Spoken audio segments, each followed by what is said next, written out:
झांझरे कोठरिया में सूतीने पापाजी ठोकिले बजड़ केवाड़।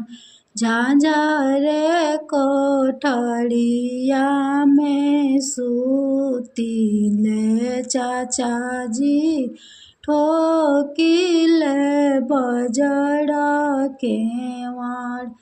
झांझरे कोठरिया तरे खाड़ी भैलिया माँ सुनु प्रभु वचन हमार।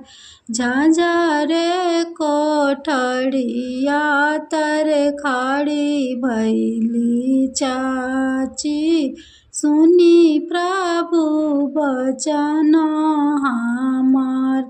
आपन ही बगिया में राजा एक आइले मांगेले बेटी आपन।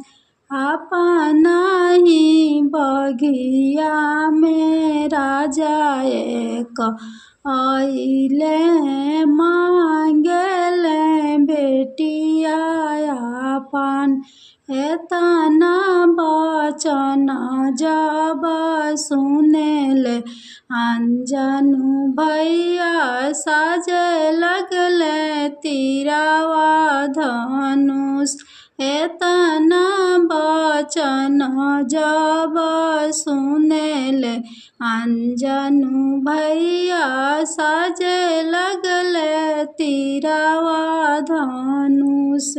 हमारा जे बगिया के कौन साले मालिक मांगेले बहिनी हमार। हमारा जे बगिया के कौन साले मालिक मांगेले बहिनी हमार। एतना वचन जब सुनेले अंजनु दुल्हा हंसेले हंसी ठाठा।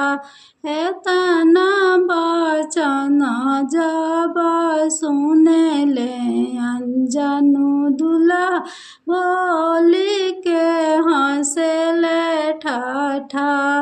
आजू के रतिया सरऊ बहिनी तोहार बाड़ी बिहने से धानी हमार। आजू के रतिया सरऊ दीदी तोहार हाय बिहने